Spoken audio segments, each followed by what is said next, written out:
All right, we've established what political culture is. Let's just check out now some of the common elements of what is the American political culture.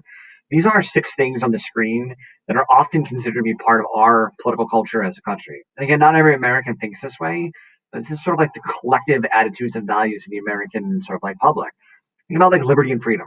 We as Americans often stress our individual rights, almost to the point of obsession. You go to other countries, it's not like that. There's not the focus on I have this right and I have that right. And think about how this complicates what government can do. We look no further than a lot of the COVID response measures from government officials. Oftentimes, they're met with Americans saying, "You can't make me do this. I have a right to do this." Definitely makes government's role a little bit more limited and a little bit more difficult, to be honest. Americans focus on equality. Although I think Americans think differently about different types of equality. I think Americans generally are more accepting of political equality, that we should all have the same general rights, but definitely more hesitant about economic equality. We'll come back to that in a second. Focusing on democracy and elements of that. The idea of like, if you've heard of like popular sovereignty before, which is the idea that people have power and have the ability to influence the government, or popular consent, the idea that governments only exist because the people allow them to exist. And we definitely believe in the idea of limited government, the idea that government's not absolute, it can't do whatever it wants to do, that they are limited to some degree and they're playing by a rule book and they're restricted in what they can do. Individualism. We as Americans tend to be very individualistic. Think about like the American dream. I believe that I can do anything that I want to do as long as I work hard. How many times did I just say the word I? That your fate is tied to your effort and what you choose to do. We as Americans often believe in a meritocracy.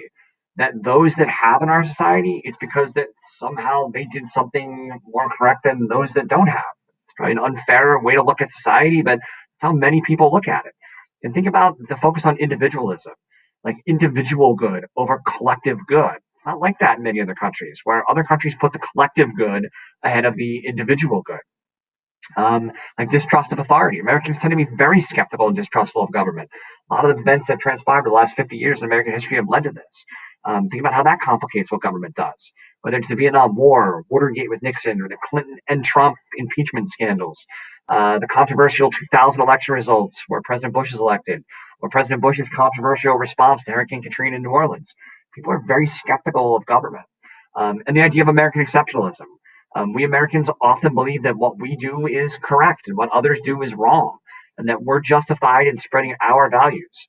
Now, this goes all the way back to the Puritans in the 1630s, setting upon up their model society on a hill in the 1840s with Western expansion, where the idea was that you were taking land away from Native Americans, but it was justified because you were spreading sort of the correct way to live in the process. Or the same thing with imperialism, when we expand beyond our own borders in the late 1800s. We're justified in spreading the correct way to live to others.